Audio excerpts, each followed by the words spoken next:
Hello and welcome to the John Ark Show.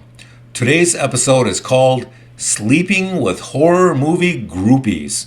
Before we begin, I want to encourage you to subscribe to our channel for free. You can also like, comment, and follow us. We're going to have a lot of great celebrity interviews coming up, so make sure to click on the notification bell so you can be notified every time we post a new episode. Now, let's get started. Today we're going to reveal why horror movie actors really love appearing in horror movies. But first, some background. Hollywood's problems are getting worse every week. They're releasing one expensive movie after another, and no one cares, and no one's going to see them. Supposed blockbuster movies like the recent Black Widow, which had a production budget of $200 million and a marketing budget of $100 million. That's 300 or a third of $1 billion for some people in tights running around fighting and flying. But those movies have not done well at the box office. There have been dismal disappointments. There's a movie called Suicide Squad that had a budget of $185 million, and it earned a modest $154 million at the box office.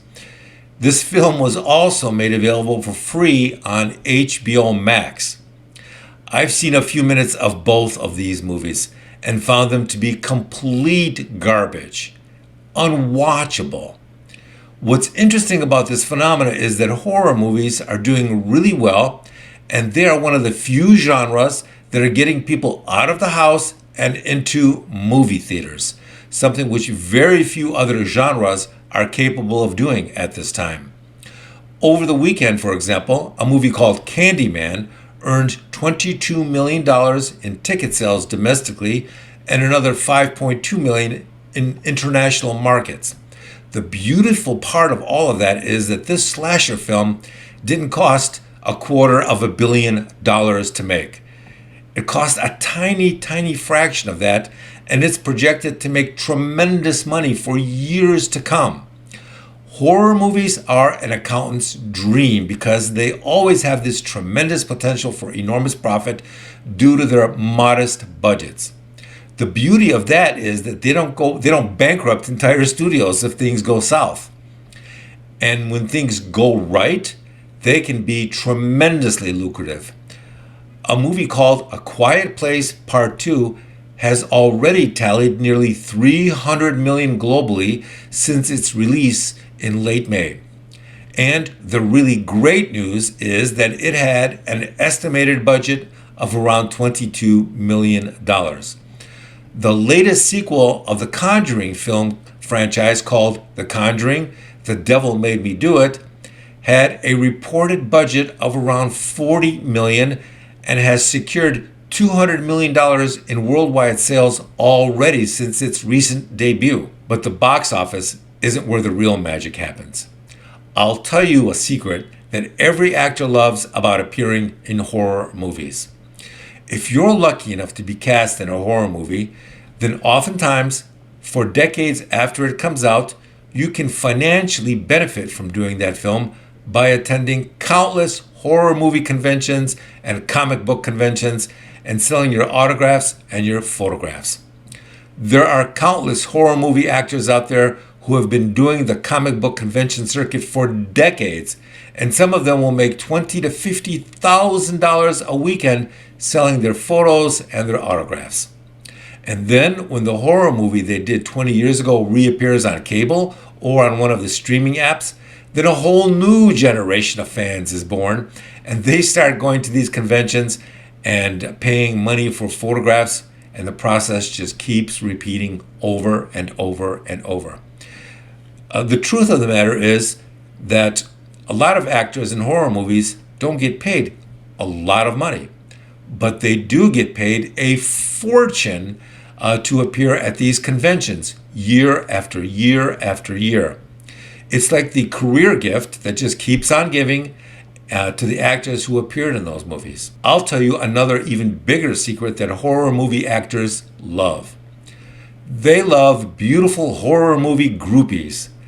Whenever some beautiful young woman comes up to the convention booth of an actor who starred in some horror movie years ago, and she tells him that she just loves him and she's been fantasizing about him since she was a teenager, well, you can guess where that usually leads. I know actors who love to leave their homes on the weekends and fly to various cities around the country to attend these conventions, not just to make a garbage bag full of cash, but to also hook up with their favorite horror movie groupies that they haven't seen since the last convention.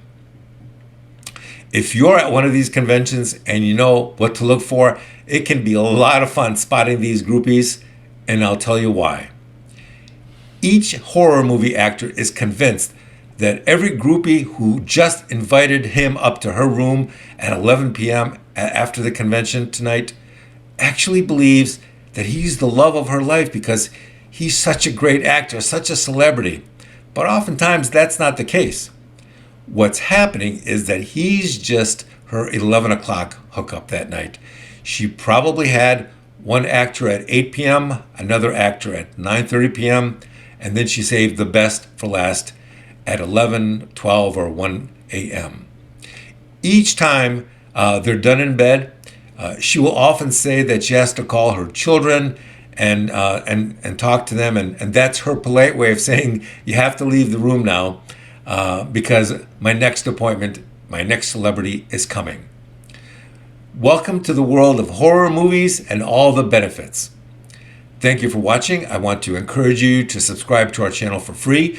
You can also like, comment, and follow us. We're going to have a lot of great celebrity interviews coming up, so make sure to click on the notification bell so you can be notified every time we upload a new episode. Thank you for watching, and we shall see you soon. Goodbye.